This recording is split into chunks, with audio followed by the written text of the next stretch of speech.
looking for blood and to swing on them is definitely very intimidating. And here we go. We're loaded into game 6 of the Black Legends tournament. I am so excited to kind of see what happens here, how teams are going to play, and what they're going to do to pull out this dub. And we see some teams immediately going some crazy picks. We got Fuse everywhere. We got Rampart. I know a lot of people in the chat were saying that they wanted to go meme picks for this final game. We got Horizons, Watsons. I think this is going to be the culmination of just everything great about this so far. Definitely going to be some fire teams. I'm so excited. I know. I'm curious if like these teams like picking these kind of fun characters are going to try and grief these other teams if they don't care about how they end up or where they place and stuff. I'm definitely curious to see what's going to happen. No, an absolutely iconic performances. I love this Watson right here from Chaotic and Officer Booth. What an iconic name as well. I think I gotta keep saying iconic so much because it's the final match. It's the final match. It is supposed to be iconic. This is gonna be so Officer lit. Booth is such a good name. I love it. As soon as I saw it, I was like, this might be one of the coolest things I've seen. But it does look like Redbird Varsity does elect to contest a handful of teams in Fragment, and I'm curious if there's going to be a lot of fighting off drop or how that's going to work out. Yeah, I think they probably will. It seems like a lot of teams really want to play aggressive for this final game, and this could pay off well for some of the smaller teams, so maybe trying to grief some of the top ones. But it also could just mean free KP for some of these top teams if they play their cards right. It's definitely a riskier play, but I do think it's more interesting. I love seeing these early game takes. I love seeing the early game fights just because you're having to work with pretty much nothing. Yeah, these early game fights, like it is, it's RNG at that point. What team gets the better guns? What team gets that lucky purple armor? And that's just going to dictate which team is the more aggressive team and which is the team running for their absolute lives. And I definitely agree. These off drop fights can be some of the most exciting things because it's people shooting at each other with pistols, punching each other with white armor, throwing nades, just doing anything that they can to get some damage off and come out of it alive. Yeah, and it's at the stage of the game where not a lot of people have ultimates. You can't really rely on a lot of that unless you get lucky with an ultimate accelerant or something like that. So it really is just a battle of wits and who can use their abilities to their best. So it does look like we have Redbird Varsity just kind of setting up in here. They got the Loba alt, throw down a couple fences. They have the Watson fence just in case to if they want to play a little bit more defensive. They know there's teams all around them. So I guess we're going to see, if a team is going to elect to be aggressive on this. Yeah, and honestly, Chaotic, that Black Market put in some work for him, getting the golden mag on the car already having a pretty kitted out gun for this early on in the game. Obviously, barrel stabilizer, it's gray, but you can definitely work around that with some good spray control. Oh, 1000%. And they do hear fighting going on in this West Fragment around Market or the train tracks area. So they're going to, make that decision to push up, be a little bit more aggressive, and just kind of hope that they can get some picks going out right there. Also, Beer Guts going absolutely crazy in the feed there. Great performance from them so far. And looks like we're going over to Texas Tech Red, the team that won our first game and then kind of went on the back burner for a while. I'm curious to see if they're going to pick up that energy and return to their former glory in this last match. So they did get that early KP, and it sounds like they do hear a team outside. So I'm definitely curious to see if they're going to, use this momentum and push out, or if they still want to play a little bit safer and try and guarantee, a more defensive position. But it looks like the first team is going to push up, be aggressive. One of them is in, the Watson getting absolutely fried, taken out by the Devotion, and 48 flush going down on the Valve. And this should be an easy wipe for Texas Tech. Unless something crazy happens, it does seem like this could be a really good early KP for them. They already started with some good early KP. This looks like it might just be able to buff those numbers even a little bit more. And it looks like that's it. Killing off Officer Booth and everybody over at Redbird Varsity, unfortunately, but wonderful performance from them so far. If I'm another team, I'm instantly trying to pull up here as fast as I can. There is, back-to-back fights. Who knows how much health each of these players have? So hopefully, they quickly reset and get prepared for that quick third party just in case. And it looks like they were able to full reset here, which is really good for them, especially because they're going into these fights with 2 purples and 1 blue with pretty kitted weapons. I think that they're in a pretty good spot here. I think they're probably not worrying too much on what's going to be happening. That third party could come, but it might be free KP. They've been seeing a lot of really good early kill points here on the board, and if they keep this up, it could be in contention. So we'll see how it plays out. Yeah, they for sure were not out of the game coming into this final round, and definitely they are already having a super big game, and if they can get, a top 3 or even a first place finish, that could really help them out in final placements. And we do see Antimatter down here on this low ground in Thermal Station getting shot at from above. Amaze does commit the Bloodhound ult, so it sounds like they're either going to use that to try and back up or play aggressive on this team, kind of poking at them. And this is an unfortunate force to use the Phoenix Kit, even when you're not super low. But when that's all you really got, you just kind of have to full send it. And just try to make sure they're going to be able to get out of there safe. They definitely are in a pretty bad position here, but it depends. If they full commit on top of them, then they might be, be able to turn that around. So we see LDA here using the Ash Portal to take height after cracking the Bloodhound, and they're playing super. They're using, the Ash Portal as a very aggressive ultimate to take advantage of being, having that shield and health advantage on one of their players, and hopefully they can capitalize on that. And just a free purple sitting there, couldn't get any better for them. Yeah, we haven't seen a lot from Eldia today, but honestly, I'm glad to see him. Shout out the AOT reference. Shout out all the weebs out there. I'm with ya. And wow, it looks like they're putting in some work here, but Monkey Swing does go down. Oh, with the stick! Libra with the great stick! Oh, but not enough to take him out yet. They're going to have to full send. And I do believe that this is Team Solo Squads right here that they're fighting. It is currently a 2v1, but they did get the full kill on Monkey Swing, so that will be KP for Team Solo Squads. And now we see Stee taking out Delta, and let's see, can he clutch it up? It is 2v1 we might right be now. able to here. Might be able to hear that. Oh, and unfortunately, it gets pushed from behind. The 2v1 was not enough. Magic Mike taking out Libra there. Shout out Eldia, though. Wonderful players, and we're glad to have him here in the tournament. We do see Deuceman in the kill feed taking out Z Proficiency, who is a part of SPG, who won our last match. So I'm curious how that is turning out for them. But Antimatter is looking like they are stuck, and they need to rotate in a circle badly, with multiple teams kind of holding them out currently. And Deuceman does get the full kill on Proficiency. No, definitely getting gate kept a little bit here. We got a lot of girl bosses in the lobby today, and Antimatter just having to play through it. But using this to their advantage, hopefully.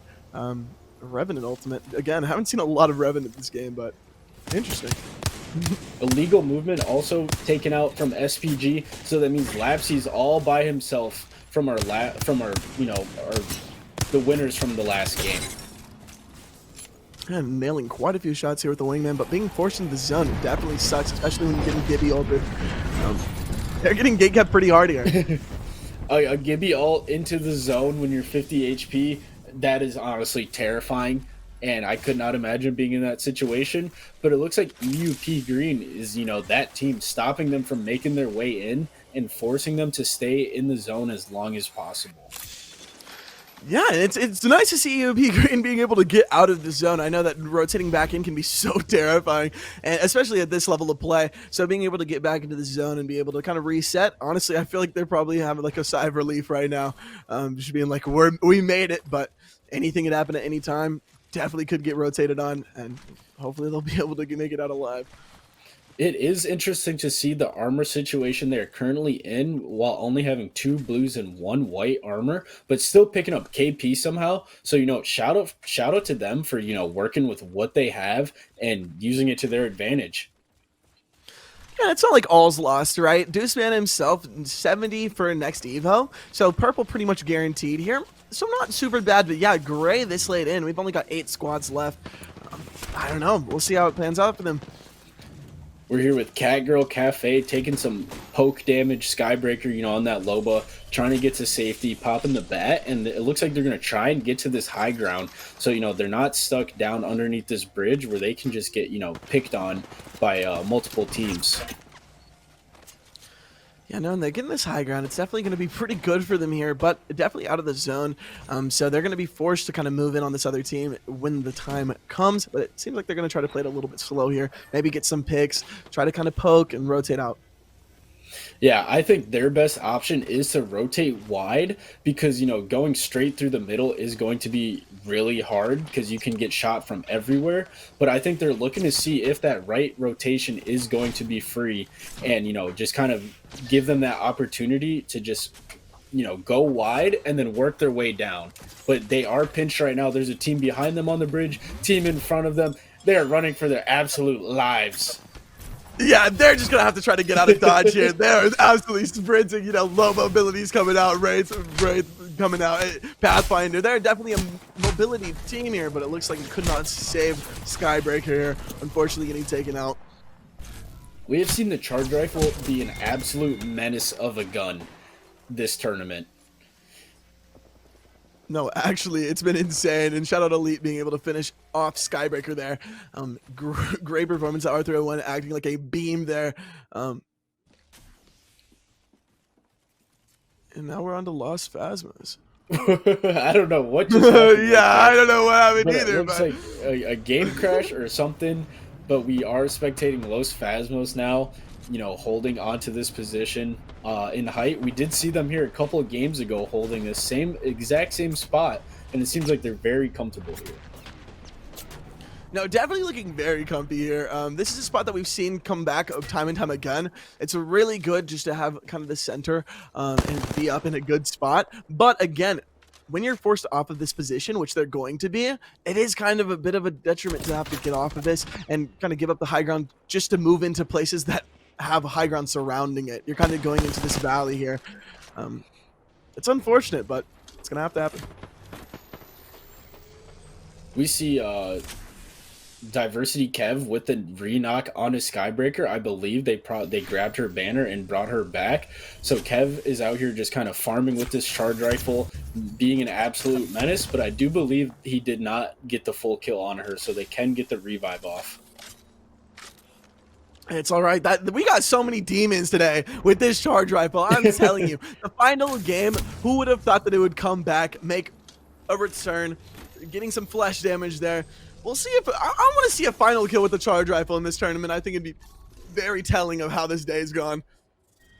Yeah, if, say, I want to see a squad wipe with the charge rifle. I don't know how evil that sounds, but I think that would just be, a way to cap it off. Being that person with the charge rifle, getting that 3-piece, it could be interesting. But Zuni, it looks like from Casual Cafe, is on white, and Los Phasmos does have the armor advantage on that, so it looks like they're just going to stay here and chill. Yeah, it looks like they're getting this beacon advantage just so they can be able to tell where they can set up shop next up. And hopefully it's not super wide for them. It might be, they might put themselves in a pretty bad situation, but... So we're here with EUP Green kind of holding this spot in Fragment. This is a great building to hold. Again, another charge rifle. That seems to really be the meta for this. And it's just, I guess for a tournament, it's very good because you're able to poke teams, grief teams, finish kills, build up your armor. And it's just an overall, slow-paced gun. And we do see them holding height on this large zipline building. And who knows, they could have the opportunity to just sit here the entire game, depending on the circle. Yeah, and I think this is a good position for them as well. Although, if they kind of get screwed by the last circle, they are going to have to give up this high ground and kind of traverse within the city, which can definitely put them in a bad spot. But holding this, they have views on pretty much everything around them, so they're going to be able to take out people, have the advantage, and hopefully it doesn't screw them over with this hilltop right next to them, though. Yeah, I definitely agree. This could be a really tough spot to rotate from, depending on where the circle pulls, just because, it looks like they're kind of in the middle of a lot of teams. So if this next circle ends and they're forced to, cross fragment or cross that open field, that could put them in a really bad situation. And it doesn't look like anybody's really trying to contest them right now, which honestly I would be very thankful of, because with so many teams being so close by, I definitely wouldn't be surprised if somebody tried to contest, but it seems like they're kind of just taking it slow, just kind of basking in the advantage that they have right now. I would 100% want to avoid contesting them. This is such a hard fight to push, especially with the charge rifle and them being able to just chill up there. They have the Gibby ult. It looks like they're going to Rev Totem on them. Ash Tear, Oh they my commit the god, Rev they're Totem full and the Ash Tear. sending. They do not care right now. They are pulling up crazy. Let's see, can they Oh my capitalize on this? They god. do crack the Gibby, but I don't think they did enough damage for them to be able to, you know, fully commit to that. They did damage, they griefed, and they backed up. Yeah, but Texas Tech Red looking really good inside this building as well. I mean, they have got such good shields here with the gold, 2 purples. And honestly, I think they played that very well. They blocked the door. They made sure that they put down ultis just so that they could get them to back off. They took down all of the Revenant ults, and they were forced to back up. I think they played this really well, and I think they might be a little scared to push in again. So they kind of did kind of back them off with their own ego. Oh, I know I 100% would be terrified for that to happen again. Who knows how many ultimate accelerants they have waiting. They could Rev Totem them the rest of the game if they really wanted to. And, you know, Texas Tech Red, they really need to have a big game if they want to finish, you know, higher, like I think top 5, top 3. And it's doable because I believe they do have a solid amount of KP already. So I think they're going to try and play a little bit slower. Yeah, and this redeploy definitely could put them in a better position here to allow them to play slow. But Team Solo Squads looks like they're not in the position to play slow. They are full out brawling here in this building. So it looks like, you know, the other team they're fighting did commit their bubble, and one of them was cracked. It looks like Team Solo Squads is completely healthy. So I'm curious. I think they're in it way too hard to not commit. So let's see what happens. Yeah, and it looks like Zuni and some of the other players are taking out Texas Tech Red that we just were watching. But oh my god, Steve going in there solo, taking quite a bit of damage. Yeah, it is curious to see how they're playing this. It seems like they're playing pretty slow for being pretty full health. Obviously, they're having to regroup and kind of just recharge a little bit. But before, I'm curious to see if they're going to hard push this or just play it slow. I think both teams look like they do not want to fight. The roof did just get Gibby ulted, so that's going to stop any team from playing too aggressive on their roof and allowing them to, you know, contest that height still.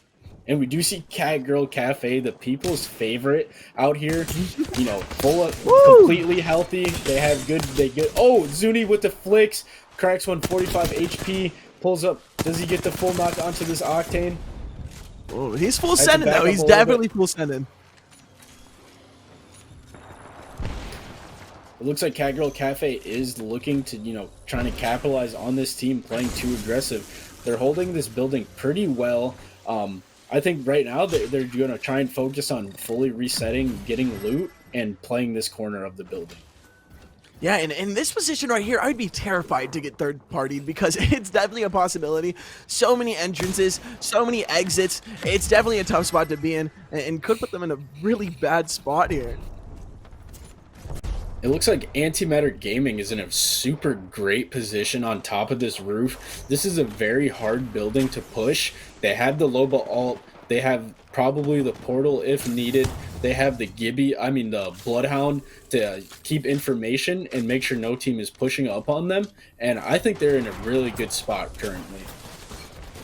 Yeah, very solid spot. Definitely not a lot of room for people to contest them, which is exactly what you're looking for in a zone like this. But it does look like the final zone is going to be... Doesn't look like there's going to be any room for high ground there, potentially. Looks like there might be a little rat spot, but it'll be interesting to see how all these teams work.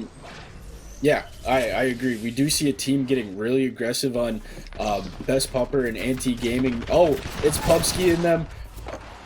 Pubsky does go down. Let's see if Headsy and Liewolf can clutch up. They are currently in first place, and this is a really big game for them. Hopefully, you know, they need KP. They need to back up, play a little bit slower. But, you know, who knows? Yeah, I was going to say, I think that, honestly, if I was the good boys, I'd be playing for placement here, right? I would not risk going to get that banner. I would just see how far you can get here because you already are in first place by quite a big margin. KP is definitely going to help you extend that, but honestly, just maintaining it with just any higher placement points would definitely be the move for me, at least personally. Yeah, no doubt. Especially when the team, that killed one of your players is in contention for beating you out of first place. You definitely do not want to give them any more KP by fighting them a person down. Yeah, and it kind of is a give or take too, because Antimatter definitely could have seen that Pubsky went down. They could have full sent that fight, try to confirm it, but I think they also did not want to get out to the first place, because then it would pretty much secure their victory. There's a little bit of a give and take there. It seems like all these teams are about to converge onto train station. There's a circle right in the open, and I wouldn't have this is going to be absolutely insane. We see Los Famos holding the top of the train station, Antimatter pulling up aggressively, getting absolutely beamed. Deuceman with the knock on no movement. Amaze with the knock on Zuni. Bodies are flying. Oh my God, bodies are flying. This is probably the most game squads that we've seen in the final zone. Oh my God, what a way to end it off than just with a final giant battle here. It's going to be like squads are going to be dropping here left and right. Oh my God, Antimatter, Amaze goes down. Carl goes down. Getting the revenge. Lyle, oh no! Oh my God, Best Pupper clutching it out. Will he be able to get both reses off before the third party happens? I don't know, but if Antimatter clutches up and win this game with the KP they have, they could take first place. So we'll see what happens, but it's just a shooting frenzy currently. People are forced to rotate into each other. No one is safe. Nobody is safe, not nearly in this final zone. 4 squads left. Looks like Los Plasmas is already down a player. Doesn't look like they're going to be able to res here. Oh my God, this is definitely a little tense. It is nice that Los Phasmo does have their Gibby alive still, because especially in this open circle, it is going to be very important to have that, Gibby shield. And I think they gave the gold helmet to the Ashe in order to, build up that ultimate as quickly as possible. Antimatter taking shots here. They definitely look like they could be in contention for this first place here, at least in this game, if not the entire bracket. Very strong performance right now. Red, purple, purple. So it looks like, big damage onto Los Phasmos. They do use the Ashe portal to get to a safer spot, but, there's nothing they could do there. They were put in a really terrible position, and I'm pretty sure it looks like Antimatter, it's a 3v3v1. So I'm curious to see, is the rat who's the rat gonna grief? Oh my God, 2 squads left. This is the final battle of our entire tournament. Who is going to win, Antimatter or Young Palito and crew? They're pushing up very hard here. Best Pupper with a whole bunch of damage. Woo! The Gibby fight. Oh my God, this could be it right here. Taking a bunch of damage, and that is it! Antimatter is the champion of our final match! Wow. Oh my God. That's all I have to say to that. Wow. I don't know how they survived. They were down so bad in the bottom of that train station. But, Best Pupper with the hammer point P20, clutching up, getting the knocks on Lyle Wolf and on Headsy in the 2v1. And I don't know, that was absolutely insane. That's all I have to say.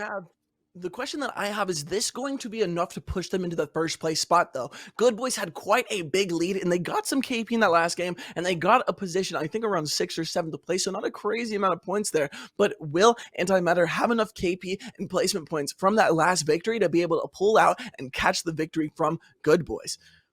I don't know. I'm waiting for these numbers to get crunched up currently, because I genuinely don't know. It was so close. Both teams, played so well, and I guess we're gonna have to wait and see which team ends out on top and winning the first ever Black Legends Apex tournament. So let's go over this real quick. It looks like Antimatter absolutely popped off with, it looks like 14 KP, something like that, plus a first place. So, that's getting them over 20 points. EUP Green in second with 5 KP, Filet Mignon in third place, Los Phasmos in fourth place with 4 KP, and Team Solo Squads in fifth place with 4 KP. These teams really popped off at the end, and I'm definitely excited to see who ends up on top once we get these numbers catched up, and we'll get right to that as soon as this break is over. Stay tuned, guys, to find out who the winner is. What is going on, Pubski? How are we feeling? How are we doing? We're doing great, Gerald. How about yourself?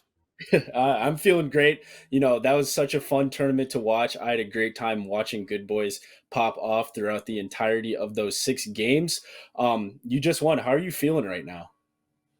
Pretty good, pretty good, pretty amped up. Got the nerves going. Blood rushing, but overall pretty good. So throughout that tournament, you guys were very dominant, but when did you feel like, you guys had the most pressure put on yourself?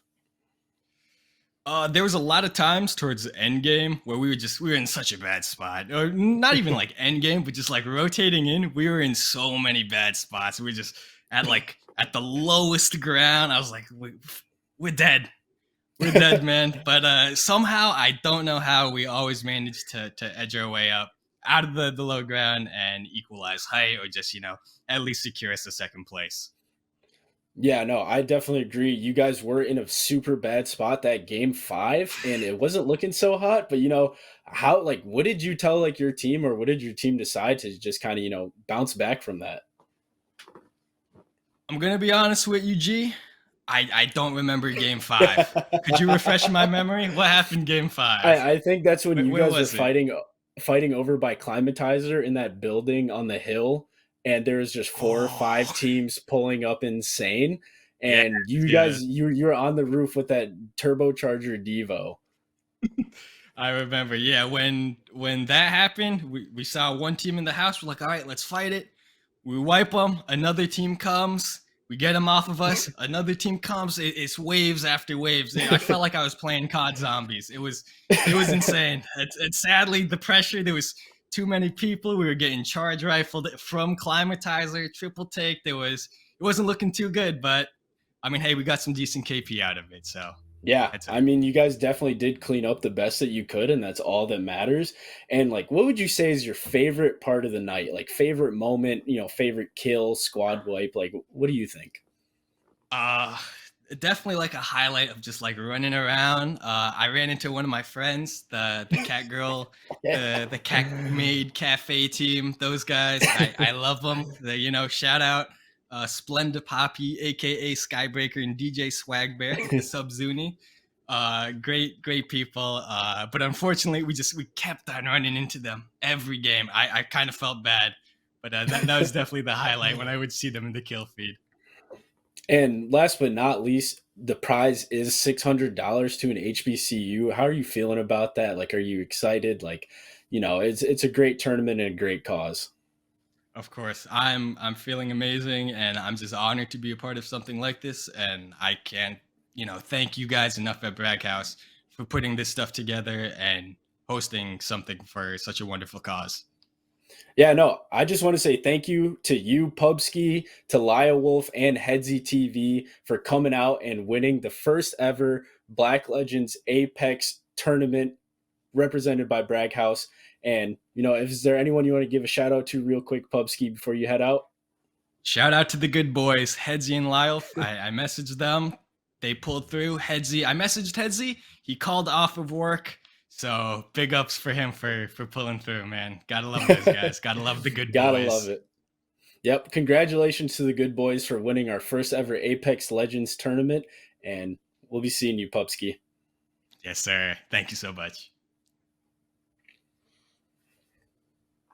Wow. What amazing, dude. What an amazing tournament so far. Shout out the zombies moment and all of that. That was legendary. Such a fun tournament. And Gerald, how did you enjoy the experience today? It was honestly so much fun. We saw a whole bunch of different play styles, a whole bunch of action, so many things going on for the entirety of the stream. There is never a slow moment. We are always getting pumped up, highlight clips happening 24/7 during this tournament.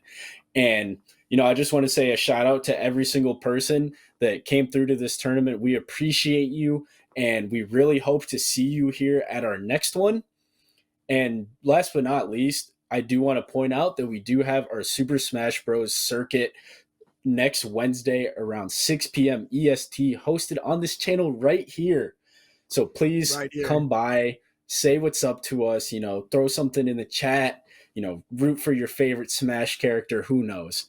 But that's it from me. Kobe, you got any last words before we head out? No, I just wanted to say, guys, again, it was absolutely iconic, and I've said that word so many times because that's exactly what this tournament was. It was amazing. Thanks everybody for coming out. It was for a wonderful cause and for some wonderful gamers. Shout out every single team that entered. All of you guys were absolutely lovely. We had silvers to predators, and every single one of them were doing so amazing. I was just such a fan of this tournament. And thank you guys so much for coming out again. It was lovely, and we'll see you guys soon. Hopefully at that Smash tournament. Thank you guys. Have a good day.